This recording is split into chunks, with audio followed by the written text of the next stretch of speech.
Hello, you're listening to Linda Pinizzato of the Condo Expert here on the station at the Hayes FM. You know, there's so many different things that happen with condominiums out there, and some of them, like I know I've reported about, a severe amount of problems and the Condo Act review, and even at the municipal level, there's an awful lot of reviews going on right now. And all of this is really fantastic. It certainly is not to deter people from buying condos or be upset that they have purchased a condo, or someone, that's owned a condo for so many years and they're quite happy with their lifestyle and they're happy to be living in a condo and they're really pleased with everything that's going on. This is not to put a damper on anything. So I really want the public to understand that when you receive information, and you certainly receive a ton of it here at the Condo Expert, the idea of the information is so that you have it and you know and you learn. And, nowadays everyone's got the fantastic ability to get onto our worldwide internet.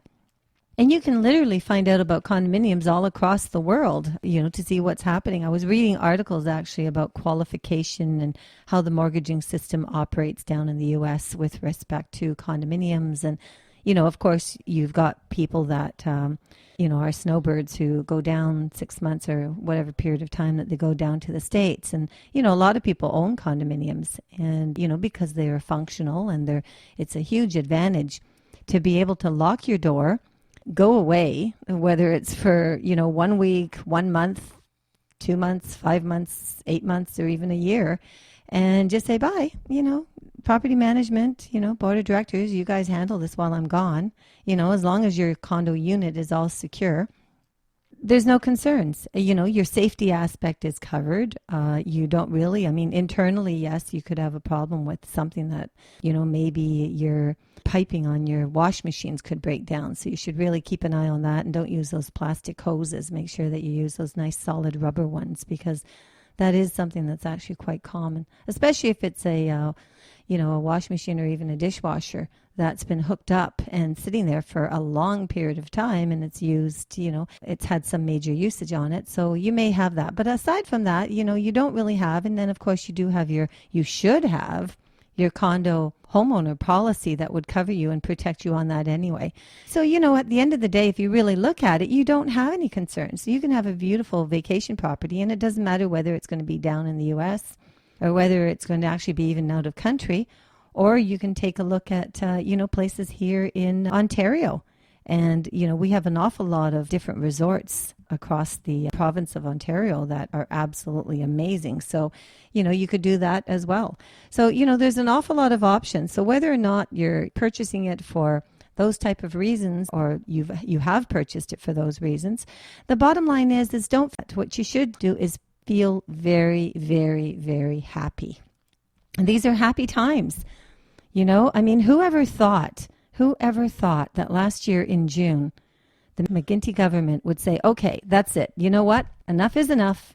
1998, the Condo Act review has not come down since that time. The Condominium Act has not been updated. We've had so much going on. Now we need to update this. We need to do a complete consumers report on it. We need to hire different groups so that they can all step in and let's take a look at the situation and how can we make it better. So that's all good. And I have to say, I do have some concerns sometimes that they're, going to maybe miss some points, but that's okay as well, because you see, we're depending on you as the public to make sure that the points are addressed. And that's the reason why. So, I received a phone call actually from a gentleman, another one, COA, as a matter of fact, the Condo Owners Association that I founded.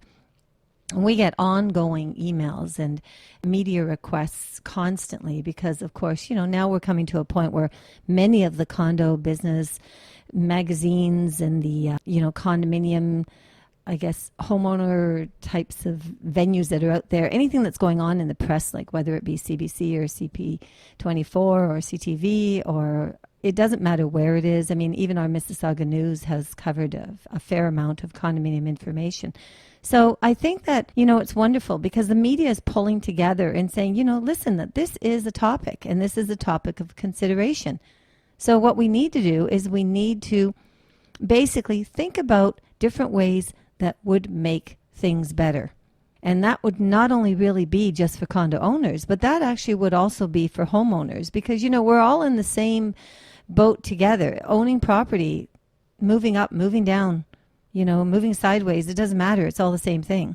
So the bottom line here is that I understand last week, one of the councillors in Toronto actually put a motion on the floor that would require stricter regulations for condo developers advertising their buildings.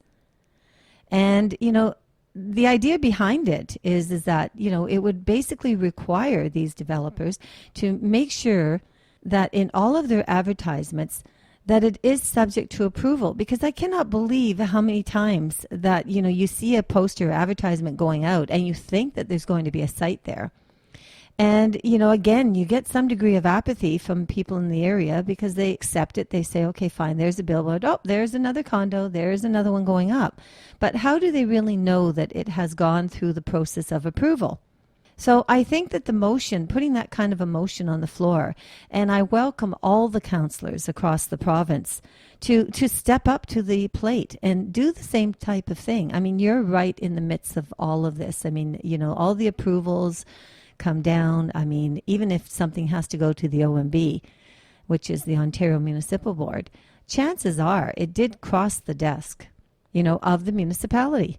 So we're depending on, the planners and people involved in zoning, and even as far as, with building codes and so on. We're actually depending on them at the municipal level to step up to the plate and pay attention, because you're internal. So you know what the problems are. There's no way in the world that you would not know anything that does not come across your desk with relations to new construction, existing constructions.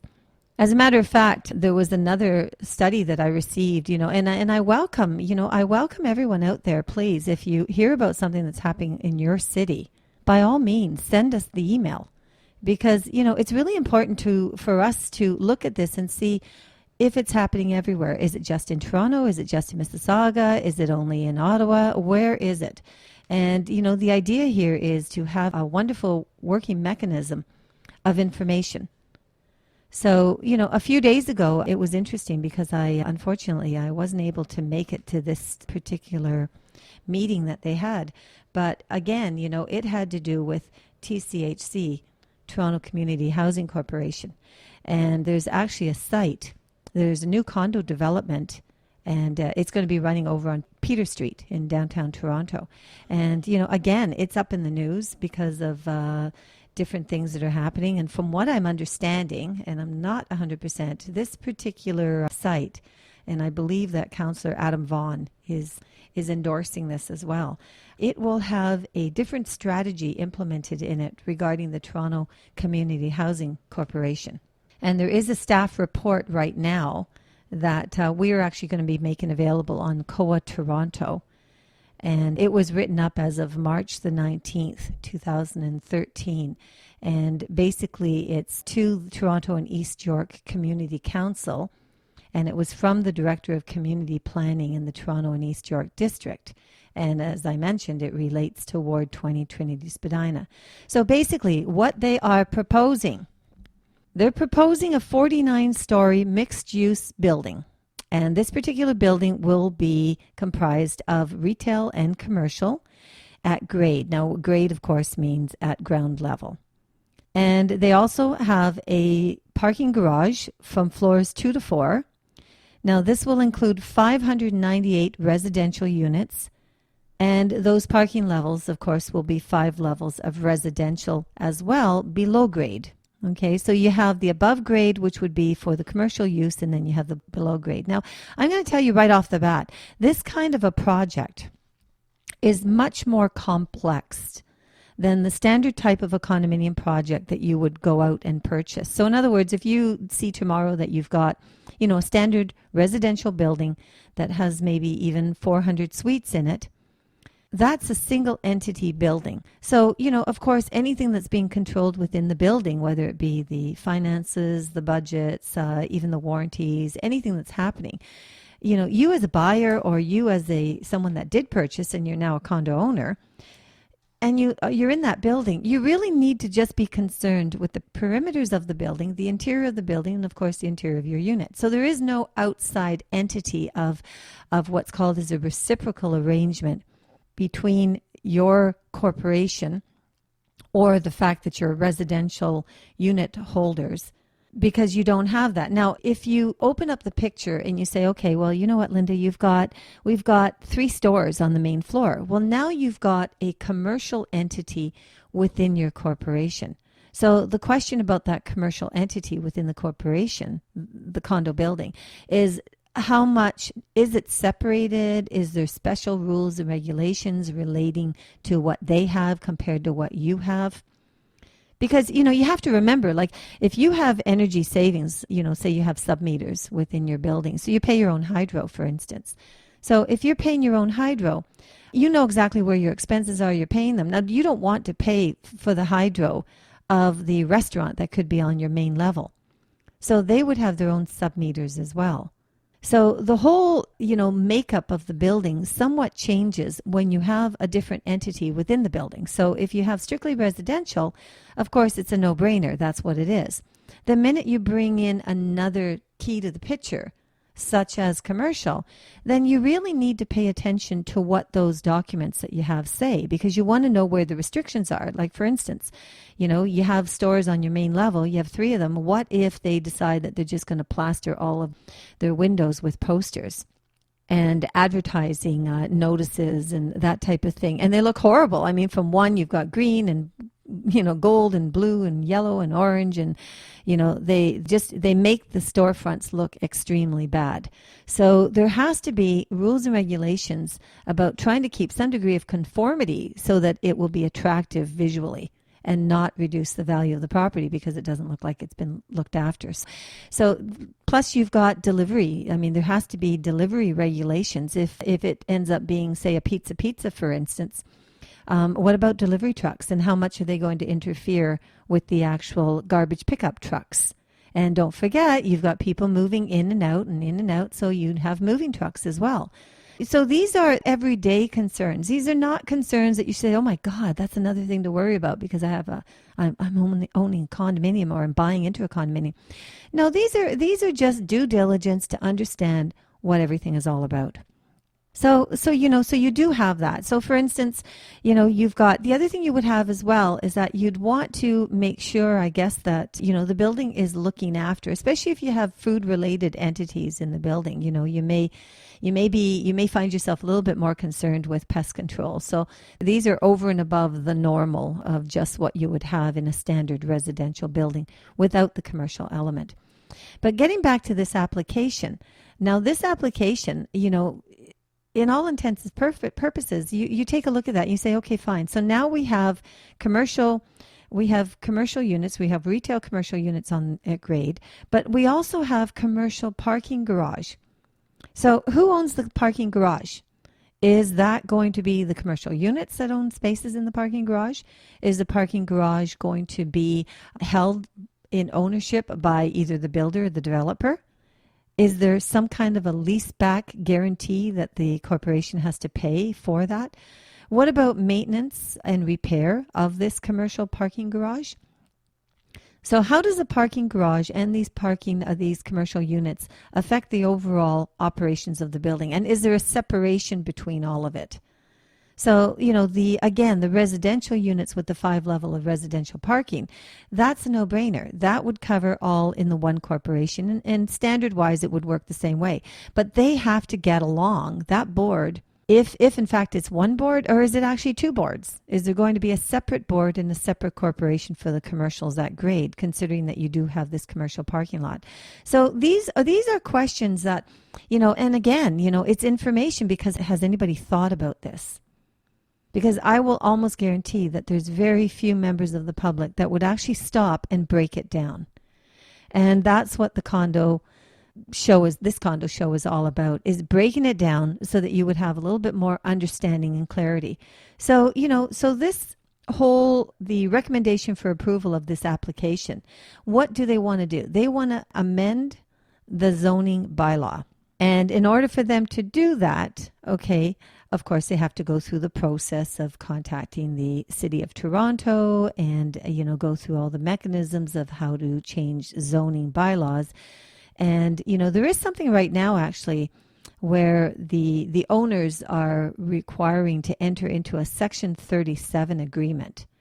And what that means is that it is to provide affordable ownership units in the building, and along with a $1.3 million towards streetscape improvements and $250,000 towards an artist treatment of the facade of the above grade parking structure. So now I'm not going to talk about the heritage easement just yet, but take a look at that. It was interesting because about a year ago I was in Philadelphia. And I was stunned. I couldn't believe the amount of artistry that I found around the city. And on asking, being a realtor, these are things that I have to pay attention to. It's in the blood. I saw all this and I was very curious about the values of the neighborhood. And I was also curious about the development of everything in the community and so on. And I was really surprised to learn that artistry was actually a provision that anything that was to go up in that particular area had to have that kind of an element to their plans. And of course, it would be maintained by the developer and basically be covering the expenses of refurbishment and everything else. And it was just basically to beautify the city.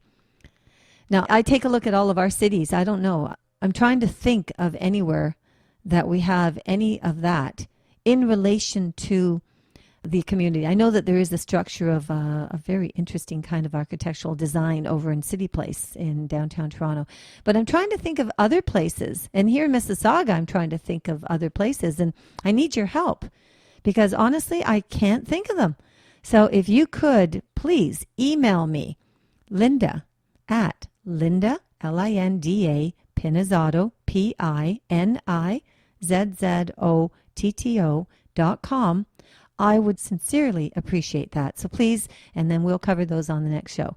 So you're listening to Linda Pinizzato of the Condo Expert here at the station at the Hayes FM. We will be right back.